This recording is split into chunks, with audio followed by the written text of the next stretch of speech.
Y vamos a abrir la palabra de Dios en un texto por el cual tengo sumo aprecio. Primera Corintios, capítulo 10, versículo 32. Como escucharon de Fabricio, esta mañana estamos reunidos en la iglesia allí en Pascual Rosa 670, en Barrio Ludueña. Ellos sabían que hoy les iba a acompañar, así que seguramente han estado orando para que Dios nos hable.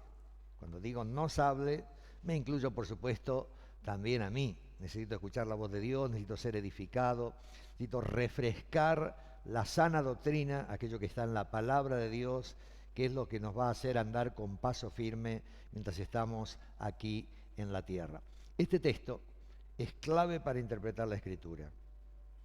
Yo diría que es fundamental. Dice, no seáis tropiezo ni a judíos, ni a gentiles, ni a la iglesia de Dios. Dios mira a toda la humanidad y hay un solo pueblo que se destaca, que es el pueblo elegido, no por ser mejor que los demás. Hoy estábamos viendo justamente allí en Deuteronomio capítulo 7, dice, no por ser grande, por ser extraordinario, sino que Dios lo eligió por puro amor, por pura misericordia eligió a Israel, pueblo pequeño, insignificante, pero lo eligió para transmitirle la Escritura, la revelación de Dios, para hacer que de ese pueblo vinieran los profetas, las promesas y finalmente lo más importante, el Salvador, Cristo Jesús. Hay una expresión de Henry Halley que dice, el Antiguo Testamento es la historia de una nación, sus guerras, sus fracasos, sus triunfos. El Nuevo Testamento es el relato de un hombre. Dios formó, preparó y cuidó a esa nación para traer a la tierra a ese hombre. Y bueno, los que no son judíos forman parte de las naciones gentiles. Los gentiles, las gentes. Podemos hacer distintas señas. Yo, por ejemplo, soy un mestizo. Auténtico. Dos etnias totalmente diferentes se conjugaron para que yo pudiera nacer. Y uno será de acá y otro será de allá, pero Dios dice, los judíos, un pueblo especial, Israel, el resto de las naciones, y atención, hay otro grupo de personas que salen tanto de los judíos como de las naciones, de las gentes, y es el tema que usted ha estado tratando en estos domingos, supongo, la iglesia de Dios. El Señor va tomando personas, va haciendo que caiga la venda de sus ojos, como dice 2 Corintios 4:4. El Dios de este siglo, Satanás, cegó el entendimiento de los incrédulos para que no le resplandezca la luz del Evangelio, de la gloria de Cristo, el cual es la imagen de Dios. Y un día, muchos de los que estamos aquí, espero que la gran mayoría, si no todos, entramos a formar parte del pueblo de Dios, de la iglesia de Dios, lo que es el cuerpo de Cristo, la iglesia del Dios vivo y verdadero. No siempre estuvo la iglesia sobre la tierra, no siempre la iglesia estuvo desde el principio de la creación. Es un misterio la iglesia, así lo dice, si ustedes me acompañan, a Efesios, el capítulo 3. Efesios, el capítulo 3, vamos a leer desde el 2 en adelante. Está Pablo, aquel hombre especial elegido por Dios para transmitirnos buena parte del Nuevo Testamento. Entre 13 y 14 de las cartas del Nuevo Testamento son de autoría de Pablo. En realidad, él es el escritor, el autor es Dios. La Biblia está escrita por muchos seres humanos, hombres inspirados por Dios, santos hombres de Dios, diferentes totalmente. Pero ¿saben una cosa que la hace tan distinta a la Biblia de cualquier otro libro? El autor es Dios. Y allí, Pablo en Efesios capítulo 3 dice, si es que habéis oído de la administración de la gracia de Dios que me fue dada para con vosotros, que por revelación me fue declarado el misterio, como antes lo he escrito brevemente, leyendo lo cual podéis entender cuál sea mi conocimiento en el misterio de Cristo. Se vuelve a repetir la palabra. Misterio que en otras generaciones no se dio a conocer a los hijos de los hombres, como ahora es revelado a sus santos apóstoles y profetas por el Espíritu. Recuerden que el Espíritu Santo es el que ha inspirado la palabra de Dios. ¿Y qué reveló? Acá viene la iglesia. Versículo 6 de Efesios 3. Que los gentiles, las gentes, los pueblos, son coherederos y miembros del mismo cuerpo y copartícipes de la promesa en Cristo Jesús por medio del Evangelio. Por eso, cuando vamos a la palabra de Dios, sabemos que en el Antiguo Testamento prácticamente no figura la iglesia. Ya lo habrán, seguramente muchas de las cosas que voy a decir y compartir con ustedes, que a mí me han hecho tanto bien, la han escuchado una y otra vez. Pero me consuela ver que la Biblia también repite, que también la Biblia, sabiendo que somos muy olvidadizos, una y otra vez insiste sobre un tema, y cosas tan importantes como la muerte y la resurrección de Cristo, están narrados por lo menos en los 4 evangelios. Es algo importante, y lo repite, y lo repite, y lo repite.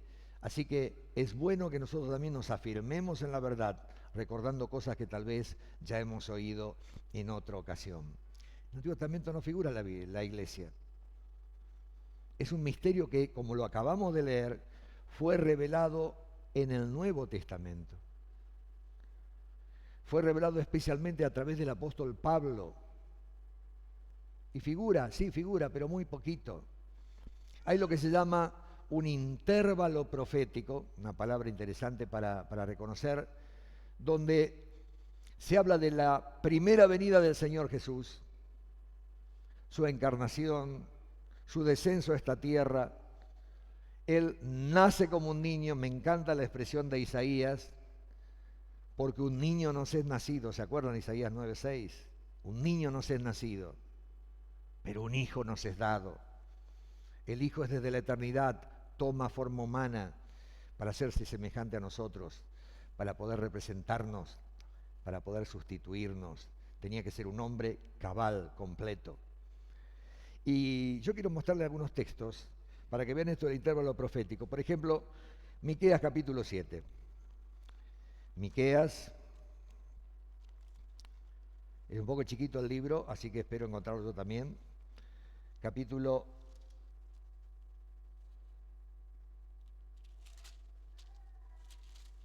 7, ¿no? Bueno, ya empezamos mal. Es Miqueas 5. Pero está ahí, una página adelante, que se le hace en tantas páginas que tiene la Biblia. Miqueas capítulo 5, versículo 2. Tomen nota de esto, pues es interesante. Está hablando ya aquí, en esa revelación progresiva de la palabra de Dios, que el Mesías, el Cristo, el Salvador, iban a ser en un lugar determinado. Esto es muy importante porque el Nuevo Testamento dice, no, el Mesías tiene que nacer de donde nació David, como dice la palabra. Esto lo dice Miqueas capítulo 5, versículo 2. Pero tú, Belén Efrata, pequeña para estar entre las familias de Judá, de ti me saldrá el que será Señor en Israel, y sus salidas son desde el principio, desde los días de la eternidad. Pero los dejará hasta el tiempo que dé a luz la que ha de dar a luz, y el resto de sus hermanos se volverá con los hijos de Israel. Y él estará y apacentará con poder de Jehová, con grandeza del nombre de Jehová su Dios, y morarán seguros, porque ahora será engrandecido hasta los fines de la tierra. Y este será nuestra paz, cuando el asirio viniera a nuestra tierra y cuando oleare nuestros palacios.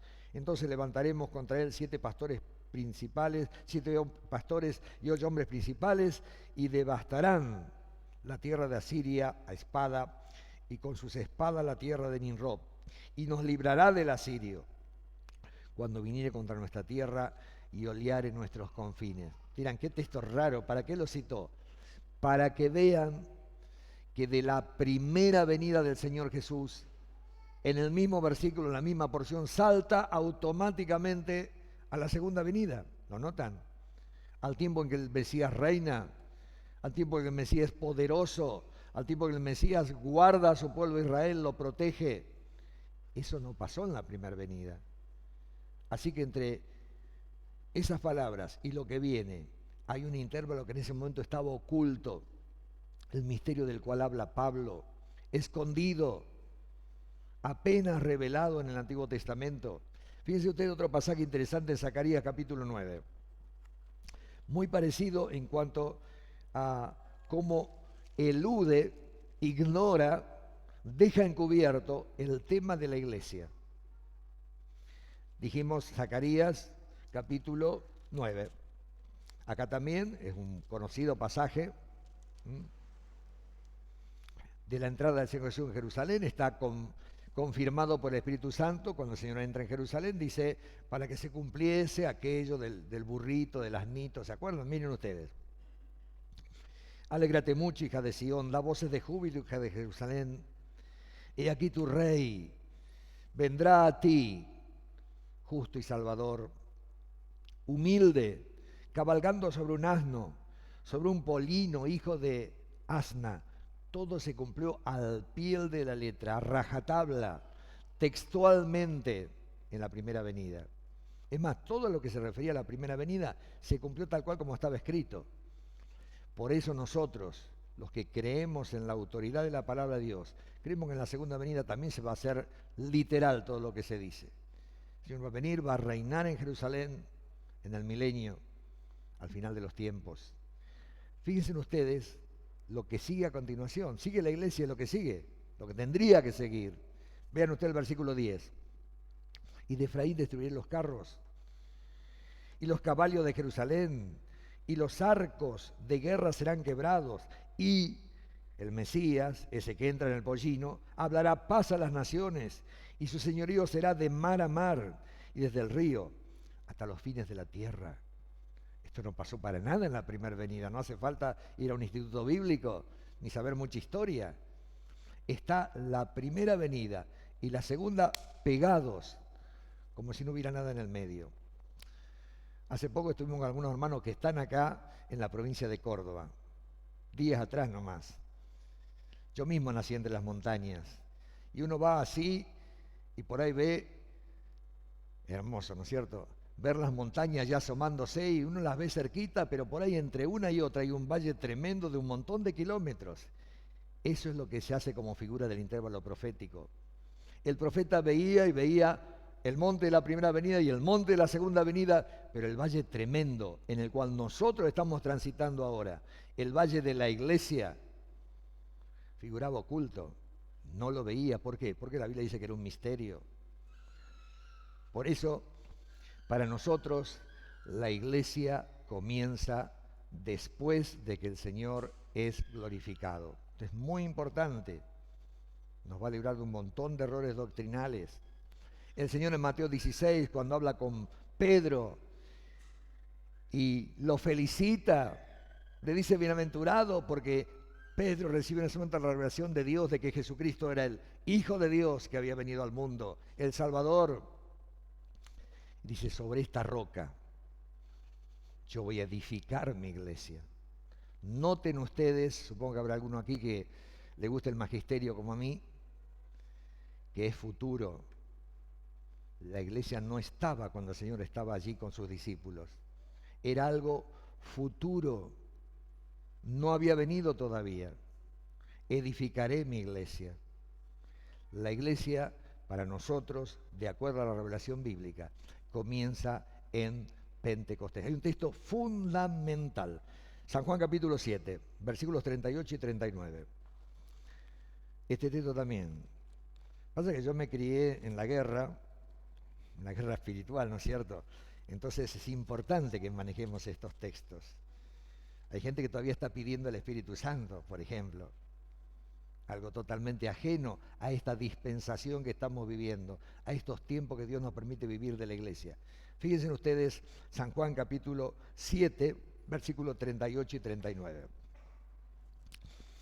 El que cree en mí, como dice la Escritura, de su interior correrán ríos de agua viva. ¿Se acuerdan del texto? Esto dijo del Espíritu que habían de recibir los que creyesen en Él, pues aún no había venido el Espíritu Santo, porque Jesús no había sido aún glorificado. Este texto subráyenlo, memorícenlo, se van a librar de un montón de problemas. Somos dispensacionalistas. Creemos que textos como estos nos aclaran que hubo un momento en que el Espíritu Santo estaba actuando de una manera diferente a la que comenzó a actuar cuando el Señor Jesús fue glorificado. Lo dice el Señor en Juan 14, en otros lados: si yo no voy, el Espíritu no va a venir. Y ustedes saben que cuando el Señor asciende al cielo, a los 50 días de su muerte y resurrección, sucede el hecho de Pentecostés, Hechos capítulo 2. Y desciende el Espíritu Santo. Y allí comienza la iglesia. Cuando el Señor es glorificado, el Espíritu Santo viene y sucede lo que bien podemos decir y llamar y aceptar como el bautismo del Espíritu Santo. ¿Qué sucede? ¿No había creyente antes? Sí había, pero no había un cuerpo. No estaba la iglesia. Y el Espíritu Santo bautiza a los creyentes en un cuerpo. 1 Corintios 12, 13. Otro texto clave. 1 Corintios, capítulo 12, versículo 13.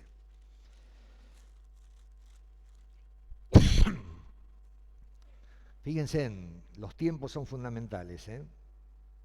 Está hablando el apóstol Pablo, está hablando de la iglesia, el cuerpo de Cristo, justamente 1 Corintios 12, habla de los dones espirituales. Si sos miembro del cuerpo de Cristo, cumplís una función, tenés un don que Dios te ha dado. Dice en 1 Corintios 12, 13, porque por un solo espíritu fuimos todos, no algunos privilegiados, no los que ayunaron, no los líderes, fuimos todos bautizados en un cuerpo. A todos se nos dio a beber del mismo espíritu. Es más, es tan importante esto que Romanos 8:9 dice: si alguno no tiene el espíritu de Cristo, no es de él. Si alguno no tiene el espíritu de Cristo, no ha sido bautizado con el Espíritu Santo, no forma parte del cuerpo de Cristo. No invento mío, ¿eh? Nos remitimos a la Biblia. A todos se nos dio a beber de un mismo espíritu. Sean judíos o griegos, sean esclavos o libres, a todos se nos dio a beber de un mismo espíritu. ¿Qué pasa? El bautismo del Espíritu sucede en el momento que la persona, en esta era que estamos viviendo, recibe a Cristo como Salvador. Es más, la Biblia dice claramente que recibiréis el don del Espíritu Santo, el primer don que se recibe, y con él viene todo lo demás. Y esa persona que recibe a Cristo en el corazón, que confía en él como Salvador, con el corazón se cree para justicia, dice Romanos capítulo 10, es bautizado en el cuerpo de Cristo, añadido al cuerpo de Cristo a través del bautismo del Espíritu Santo, que sucede una sola vez en la vida y nunca más. No hace falta, porque la función del bautismo del Espíritu Santo es añadirte al cuerpo de Cristo, a la iglesia de Cristo. Hay otra palabrita por allí que podemos compartir y que seguramente has oído y que se confunde. Puede llevar a confusión. Por eso hay que leer la palabra de Dios. Por eso tenemos que ser, y espero que Parque Casas lo sea, una iglesia de Biblia abierta. Vieron que iglesia transparente, iglesia de puertas abiertas, hermoso. Que Parque Casas sea una iglesia como la de Berea. Que aunque esté hablando el apóstol Pablo en vez de alguien tan insignificante como yo, dice que fueron estos más nobles que los que estaban en Tesalónica, pues recibieron la palabra con toda solicitud, escudriñando cada día en las Escrituras para ver si estas cosas eran así. Usando una expresión muy juvenil: que nadie coma vidrio, que nadie se trague sapos. Qué grosero, ¿no es cierto? Pero se lo van a acordar fácil esto. Vamos a la Biblia. El bautismo del Espíritu Santo entonces hizo que comenzara la iglesia allí en Jerusalén. Jesús había sido glorificado, el Espíritu Santo había descendido. Esto no solamente está sacado de allí. Fíjense en ustedes en Efesios capítulo 2, vamos ahora. Efesios capítulo 2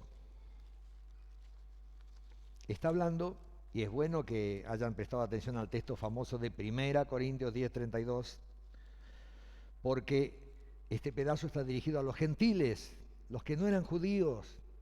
Es precioso el pasaje. Versículo 11 de Efesios 2. Por tanto, acordaos de que en otro tiempo vosotros los gentiles, nosotros los gentiles, hablo como si no hubiera ningún hebreo, acá a lo mejor lo hay, en cuanto a la carne, erais llamados incircuncisos por la llamada circuncisión hecha con mano en la carne. Este texto que sigue vale oro. En aquel tiempo estabais sin Cristo, alejados de la ciudadanía de Israel y ajenos a los pactos de la promesa, sin esperanza y sin Dios en el mundo. Y quiero reiterar el orden, porque la frase a veces se dice en una forma al revés. Y este es el modo correcto. La persona está sin Cristo y por lo tanto está sin esperanza y sin Dios. La frase que oímos tantas veces, sin Dios, sin Cristo y sin esperanza. No está mal, pero el orden correcto es este. El que no tiene a Cristo no tiene nada, ni puede llamar a Dios Padre. Seguimos. Pero ahora, en Cristo Jesús, vosotros que en otro tiempo estabais lejos, habéis sido hechos cercanos por la sangre de Cristo, porque Él es nuestra paz, que de ambos pueblos hizo uno, derribando la pared intermedia de separación. ¿Qué pueblos? El pueblo que era el judío, el que estaba cerca, y el resto de nosotros que estábamos lejos. Que no teníamos arte, ni parte, ni derecho, ni promesa, ni la Biblia, ni estaban esperando al Mesías. Pero Cristo no vino solamente para el pueblo de Israel. A los suyos vino, y los suyos no le recibieron, pero a todos los que le recibieron, a los que creen en su nombre, les dio el poder, la potestad, el derecho de ser llamados hijos de Dios. Los que forman parte de la iglesia de Cristo son los hijos de Dios. Porque Él es nuestra paz, que de ambos pueblos hizo uno, derribando la pared intermedia de separación. Versículo 15. Aboliendo en su carne las enemistades, la ley de los mandamientos expresados en ordenanzas, para crear en sí mismo de los dos un solo y nuevo hombre, haciendo la paz, y mediante la cruz reconciliar con Dios a ambos en un solo cuerpo, matando en ellas las enemistades. Podríamos seguir, pero vean ustedes que a través del sacrificio de Cristo, cuando Cristo muere en la cruz, recién puede comenzar la iglesia. Recién se forma un nuevo hombre, no el nuevo hombre que es la persona que ha nacido de nuevo, como vos cualquiera, sino el nuevo hombre en la iglesia, que eran dos pueblos separados y había una pared intermedia, y los judíos, pueblo de lo más racista que ustedes se puedan imaginar, y yo soy muy projudío, llamaban perros a los otros. Algunos de ellos ni comían con una persona que no era israelita. Pensaba que no tenían arte ni parte. Yo nací de Abraham, Isaac y Jacob, ya me voy al cielo derechito. Y Juan el Bautista le tiene que decir, cuando predica allí en la ribera del Jordán, Dios puede levantar hijos a Abraham aún de estas piedras. Así que arrepiéntanse y hagan obras dignas de arrepentimiento, porque es la única forma de entrar en la familia de Dios, de ser hijo de Dios. Hay un texto que les comparto que es bellísimo, Gálatas 3:26. Vieron que es muy común, y hasta algunos se ofenden cuando decís, tenés que nacer de nuevo, tenés que ser un hijo de Dios. Y dices, ¿qué soy? ¿Un perro? ¿Qué soy? ¿Un indígena? ¿Qué? No sé. No todos son hijos de Dios.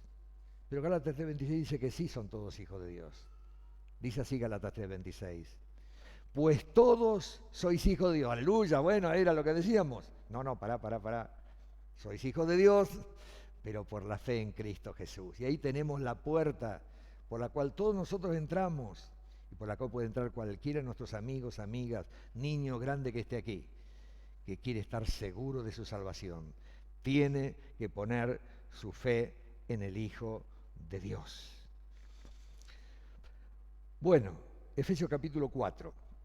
Aquí nomás damos vuelta una hoja, por lo menos en mi Biblia, y está hablando justamente de esto, de por qué la iglesia comienza cuando el Señor es glorificado, que lo dice no un texto ni dos, sino que es la doctrina que está en toda la palabra de Dios. Ojo que uno puede tomar un texto aislado Y puede decir, bueno, pero David tuvo un montón de mujeres. Así le fue a David. Bueno, pues el padre Abraham tenía 2 mujeres. Así le fue al padre Abraham. Bueno, pero Elcana, el papá de Samuel, también tenía 2 mujeres. Así le fue al papá de Samuel. Las mujeres se peleaban entre ellas. Hermanos, el plan de Dios es claro en cuanto al matrimonio, por ejemplo, y te muestra la Biblia que es maravillosa por donde la mires, el resultado de tomar un camino equivocado. Entonces, decíamos Efesios capítulo 4, versículo 9. El que subió al cielo, ¿qué es? Sino que también había descendido primero a las partes más bajas de la tierra. El que descendió es el mismo que también subió por encima de todos los cielos para llenarlo todo. Y cuando Él sube al cielo, envía el Espíritu Santo con los dones correspondientes para formar la iglesia. Ojo que hay un montón de hermanos mucho mejores que nosotros en algunos puntos de vista que no creen que la iglesia se inicia en Pentecostés. No ven estos textos con la claridad que nos parece verlos a nosotros. Él manda los dones y dice, constituyó unos apóstoles, 4:11 de Efesios, a otros profetas, a otros evangelistas, a otros pastores y maestros, a fin de perfeccionar a los santos para la obra del ministerio, para la edificación del cuerpo de Cristo, hasta que todos lleguemos a la unidad de la fe y del conocimiento del Hijo de Dios, el modelo, a un varón perfecto, a la medida de la estatura de la plenitud de Cristo. Una de las razones por la que estamos juntos en una iglesia es porque se está haciendo una obra en nosotros. Nos está perfeccionando, está obrando en cada uno. Hay otro texto que me apasiona, Filipenses 1:6, estando persuadido de esto, que el que comenzó en vosotros la buena obra, ¿cómo termina? La perfeccionará hasta el día de Jesús. Hermanos, tranquilícense, no soy la obra final. Todavía Dios no terminó conmigo. Sigue trabajando. Y en vos. Y lo hace a través de la iglesia. Lo hace a través de la enseñanza que recibimos, del roce con los hermanos. Como decíamos en alguna ocasión, ¿cómo vas a crecer en la paciencia si alguien no te rompe la paciencia? Y como eso tantas otras cosas. Decimos, Señor, quiero tener fe. Hermano, la fe se logra en la adversidad, en los problemas, en las dificultades. Cuidado con lo que pedís. Hasta que todos lleguemos a la unidad de la fe y del conocimiento del Hijo de Dios, a un varón perfecto, a la medida de la estatura de la plenitud de Cristo, para que ya no seamos niños fluctuantes, llevados por doquiera de todo viento de doctrina, por estratagemas de hombres que para engañar emplean con astucia las artimañas del error, sino que siguiendo la verdad, en amor, crezcamos. Tomen nota de esta palabra, Estamos en la iglesia para crecer. La iglesia nos ayuda a crecer, es una de las funciones. Crezcamos en todo, en aquel que es la cabeza, esto es Cristo, de quien todo el cuerpo, bien concertado y unido entre sí por todas las coyunturas que se ayudan mutuamente, según la actividad propia de cada miembro, que hermoso sería detallar, ¿no es cierto? Pero ustedes lo van viendo, simplemente leyendo la palabra de Dios. La actividad propia de cada miembro. No hay dos iguales. Como decían uno que se martillaba un dedo, maldita broma. Bueno, total tenés 10 dedos. No, un dedo es muy importante. Cada uno es un miembro, una actividad propia. Recibe su crecimiento para ir edificándose en amor. Esto del crecimiento, que es una de las tareas de la iglesia, para la parte interna, la mía, la tuya, las que ya somos de Cristo, está en varios lados, ¿no es cierto? Segunda Pedro 3:18 dice antes bien, creced en la gracia y el conocimiento de Cristo Jesús nuestro Señor. He visto bebés, he visto chiquitos, he visto algunos que no los conozco más porque conocí a los padres o a los abuelos y ahora son ellos mismos padres de chicos grandes, el crecimiento, el desarrollo es fundamental. Ahí está el bebé, dice, da, bu, papá, dijo papá. No, no dijo papá, dijo papá. No, dijo papá. Y todos contentos y aplaudiendo porque el bebé está diciendo esas cosas. Qué lindo, es una etapa. Pero si pasan 10, 15, 20 años y ese ser sigue diciendo, da, bebé, bu, papá, ya no es gracioso, es una tragedia. Y Dios nos está diciendo a nosotros que nos examinemos a nosotros mismos si hemos crecido o si estamos vegetando dentro de la iglesia. Estamos siendo niños espirituales, balbuceando cosas, cuando deberíamos comer alimentos sólidos y crecer, como dice la Biblia, en el conocimiento de Dios. Un par de textos que me gustaría compartir aquí nomás, todo en Efesios. Efesios capítulo 10, el ahora de la iglesia. Una de las cosas por las cuales la iglesia está. Y en el capítulo anterior está el futuro de la iglesia. Efesios, no lo han puesto. Capítulo 3, versículo 10. Pónganlo porque es muy importante. Efesios 3:10.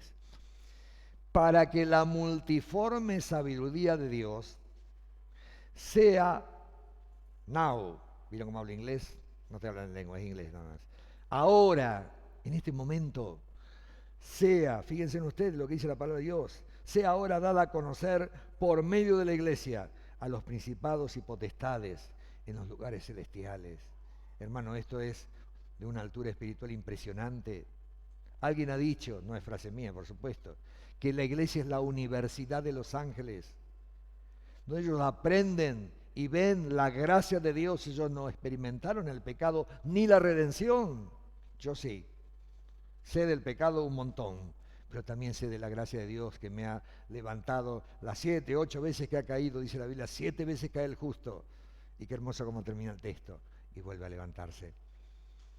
La multiforme sabiduría de Dios sea ahora dada a conocer por medio de la iglesia a los principados y potestades en los lugares celestiales.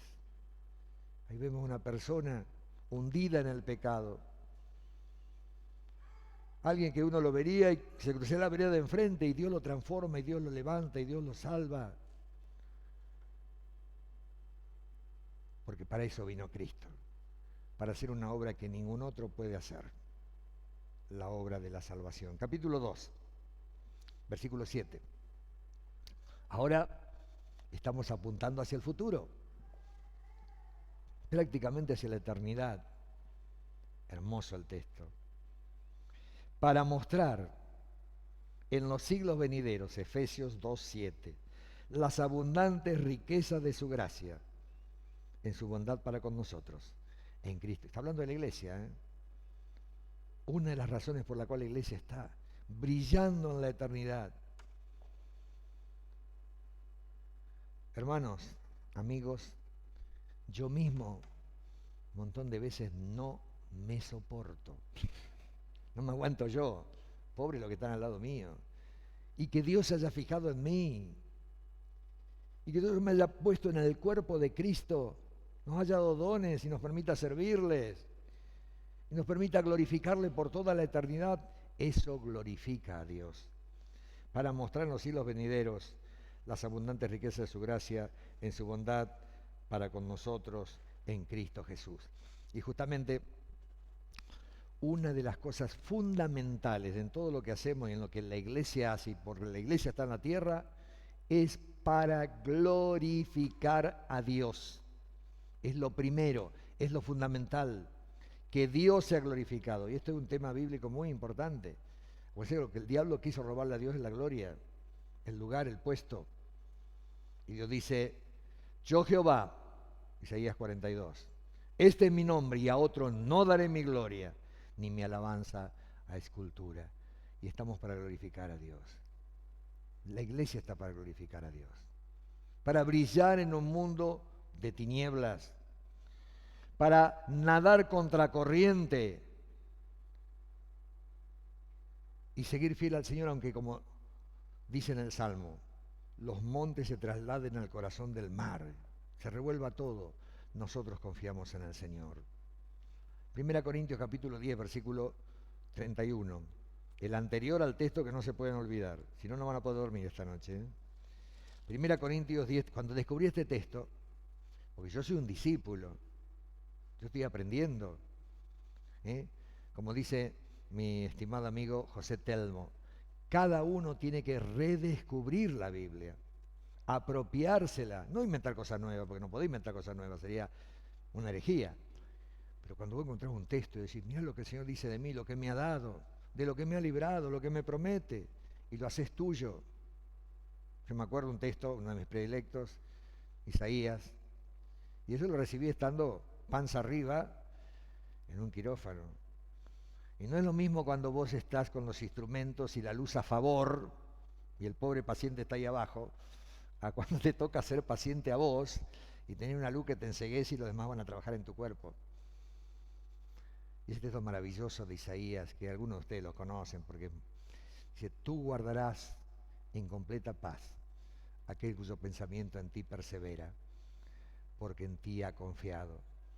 Confiate en Jehová perpetuamente, porque en Jehová el Señor está la fortaleza de los cielos. Por supuesto que ese texto no me lo voy a olvidar más, lo recibí en un momento especial de mi vida, es mío, no me lo quiten, pero lo puedo compartir.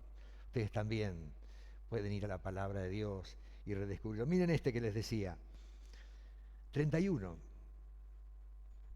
Dije, caramba, leyendo nada más, nada de griego, ni de hebreo, ni arameo. Si pues coméis o bebéis, cosa más, hay uno que está tomando, te vi. Lo más natural y lo más bueno es lo que corresponde. Yo también tomo agua, no tengas problema. Si coméis o bebéis, hermanos, lo que hacemos, no estamos hablando de construir una casa, ¿no es cierto?, de hacer una carrera impresionante. Si coméis o bebéis, y agrega por las dudas, o si hacéis cualquier otra cosa. ¿Cómo termina el texto? Hacedlo todo para la gloria de Dios. Estamos en la tierra para glorificar al Señor. Estamos en la tierra para dar gloria al Señor. Por eso, acá nomás en Corintios, capítulo 6, versículo 20, título de propiedad. Si tuviéramos más en cuenta este texto, de muchas cosas nos libraríamos. Si reconociéramos que no somos nuestros, que se pagó un precio por nosotros. ¿Qué es lo que dice la Biblia? No estoy inventando nada, Efesios 6:20, porque habéis sido comprados por precio. Glorificad pues a Dios en vuestro cuerpo y en vuestro espíritu, los cuales son de Dios. A veces tenemos problemas para llevar la mano al bolsillo y ofrendar. No todo es dinero, a veces es mucho más valioso el tiempo de visitación. Yo sé que hay hermanos acá muy visitadores. Hay muchos que recuerdan que alguien lo fue a visitar cuando estaba en la cama de enfermo, cuando estaba apartado. Nuestro cuerpo, nuestro tiempo, nuestro dinero pertenece íntegramente al Señor y tenemos que usarlo para glorificar a Dios. Ustedes saben de los 5 puntos de la Reforma, ¿no es cierto? Solamente Cristo, sola fe, sola gracia, sola escritura, y a Dios solo sea la gloria. Esto es importante para librarnos de tantas cosas malas. Cuando ves que una persona está por encima del nombre del Señor, que un ministerio brilla más que el nombre de Cristo, algo raro hay. Porque el Espíritu Santo glorifica a Cristo, porque la iglesia está para dar gloria al Señor. Y por supuesto, no podemos terminar esta reunión sin hablar de una de las razones por la cual el Señor lo deja en la tierra. A veces hemos pensado, la persona se convierte, hace oración de Cristo y ¡pum!, desaparece, queda vacía, está, se salvó, fue al cielo. Pero recién ahí, es lo que estábamos hablando recién, comienza una obra del Señor. Durante toda nuestra vida terrenal empieza una carrera nueva. Y si les interesa la competición, es una carrera que lleva premio. ¿Recuerdan? ¿Saben dónde termina esa carrera? En el tribunal de Cristo. Para que cada uno reciba según lo que haya hecho, mientras va en el cuerpo, sea bueno o sea malo. Si es bueno va a recibir premio. Si es malo, no se va a perder. Va a perder premio. Y todos estamos en el cuerpo. Y es el momento de glorificar a Dios aquí y ahora. Pero vamos a la gran comisión. una tarea que Dios le encomienda a la iglesia. Por lo que sabemos, Gustavo hablaba de que los ángeles no cantaban, ningún lado dice que los ángeles canten, ni tampoco que siquiera que tengan alas. Ajá, eso no sabían, ¿eh? No hay lugar que diga que los ángeles no necesitan las alas, pero sí habla de los serafines y otros seres angelicales que tienen alas, pero los ángeles no dice nada. Pero no importa, son detalles que no afectan a la cuestión. Sí afecta que Dios le encargó a su pueblo la gran comisión. Vamos al final del Evangelio de Marcos primero, ¿les parece? Marcos capítulo 16, ya estamos terminando, si alguno está cansado, falta poquito, ánimo.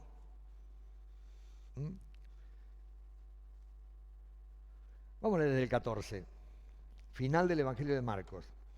Finalmente se apareció a los 11 mismos, estando ellos sentados a la mesa, y les reprochó su incredulidad y su dureza de corazón, porque no habían creído a los que le habían visto resucitado. Y les dijo: id por todo el mundo y predicad el Evangelio a toda criatura. No hay excepción. No hay lugar del mundo al cual el Señor diga: ahí no te metas. El que creyere y fuere bautizado será salvo. Mas el que no creyere, no importa si está bautizado o no, el que no creyere será condenado. Y después hay unas señales que todas se han cumplido cuando el Evangelio nuevo entraba en un lugar,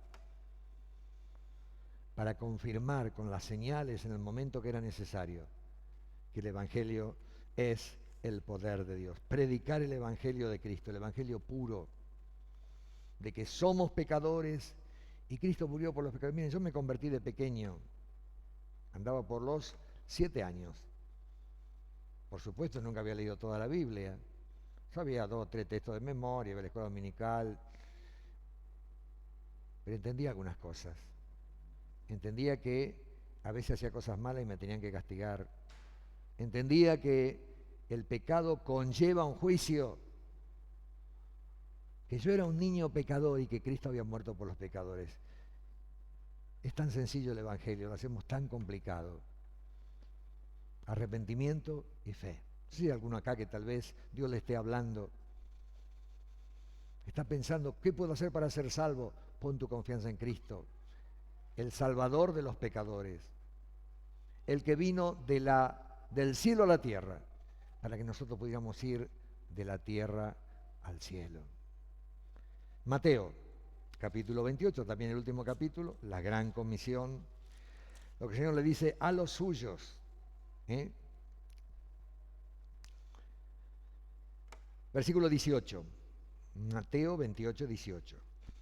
Y Jesús se acercó y les habló diciendo: toda potestad me es dada en el cielo y en la tierra. Es una palabra con autoridad, lo notan. No es, bueno, una idea, ¿no es cierto? No es si les parece bien, si les queda cómodo, si están de acuerdo. Toda potestad me es dada en el cielo y en la tierra. Por tanto, id, modo imperativo cuando yo iba a la escuela hace muchos años. Id por todo el mundo y predicad el Evangelio a toda criatura, ¿no es cierto? Id y haced discípulos a todas las naciones, bautizándolos en el nombre del Padre y del Hijo y del Espíritu Santo, enseñándoles que guarden todas las cosas que os he mandado. Y aquí yo estoy con vosotros todos los días hasta el fin del mundo. Una orden y una promesa. Y una tarea que la iglesia tiene que hacer. No la hacen los ángeles, como decíamos antes.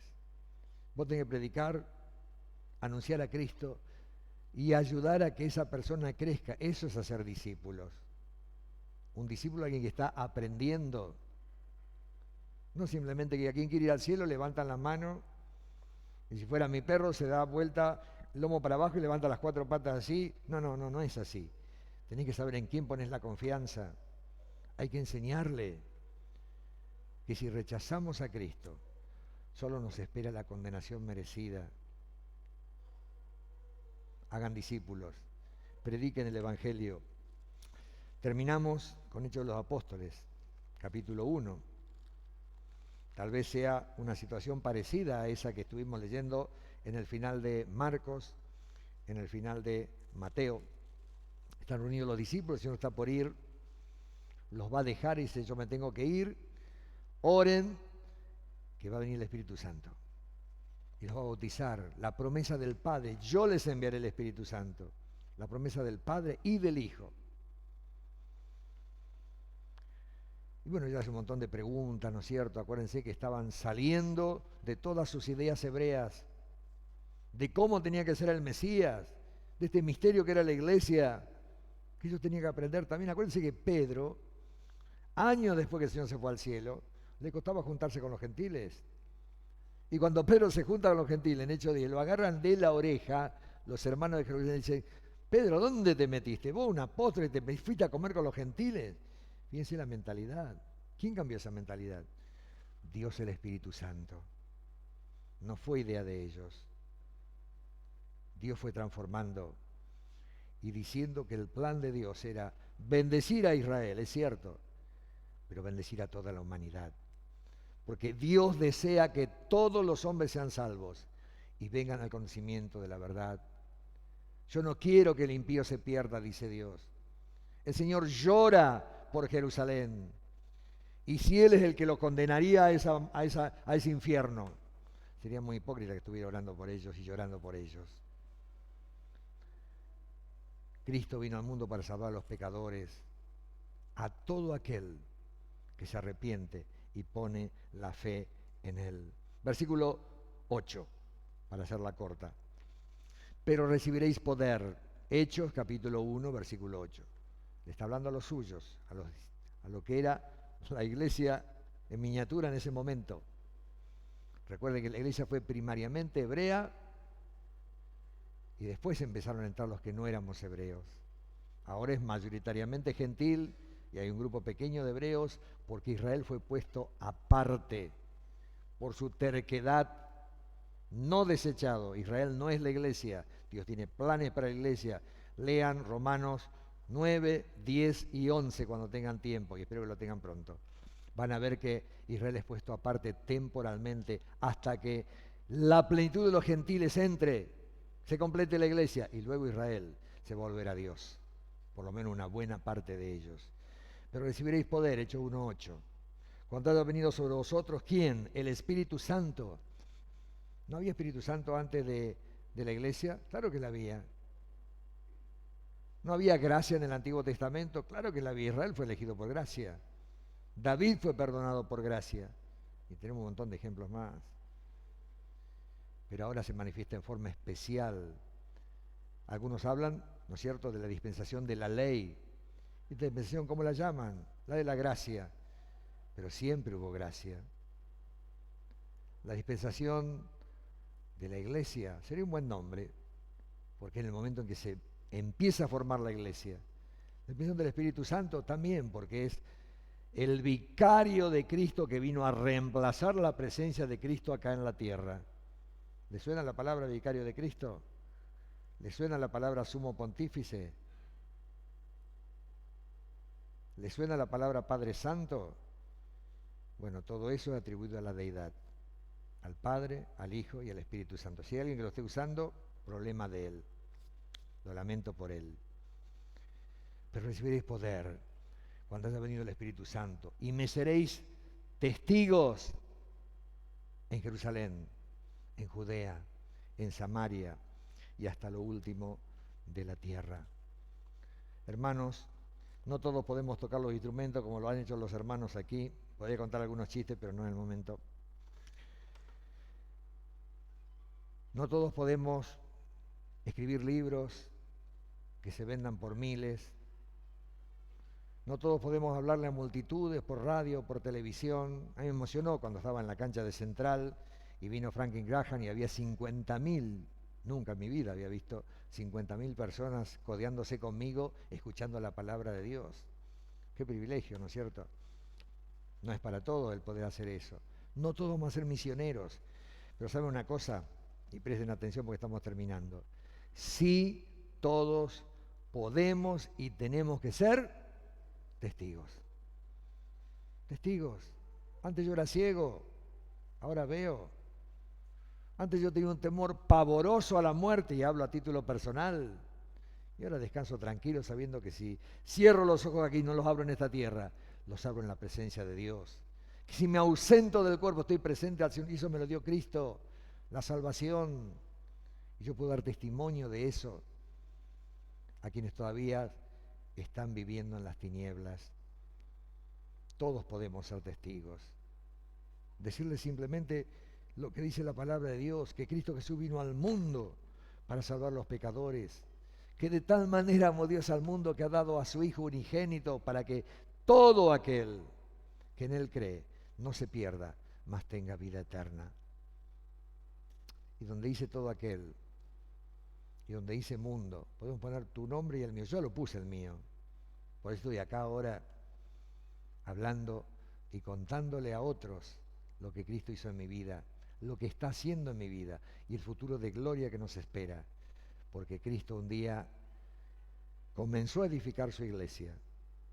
Y escuchen bien esto, hermanos, no sé si después habrá un tema de esto por allí, pero la iglesia tiene principio y fin en la tierra. Llega un momento en que la iglesia se completa, y esto es lo último, se completa. Es un edificio, se pone el último ladrillo. Es un nacimiento, un cuerpo que se está gestando. No hay embarazo de 12 meses. Por lo menos cuando yo estudiaba eran de 9 meses. Y hay un nacimiento. Las ovejas, entra el último cordero, la última oveja que se convierte. ¿Y qué hace el Señor? Se lleva a su iglesia. Lo próximo que estamos esperando, el próximo evento profético, es el arrebatamiento, el rapto de la iglesia de Cristo ya completa. Todos con Él. Mientras tanto, estamos aquí para cumplir ese cometido, darle gloria a Él a través de todo lo que hagamos. Gracias, hermanos, gracias por la invitación, que Dios les bendiga y sigan meditando y el Señor siga bendiciendo su palabra.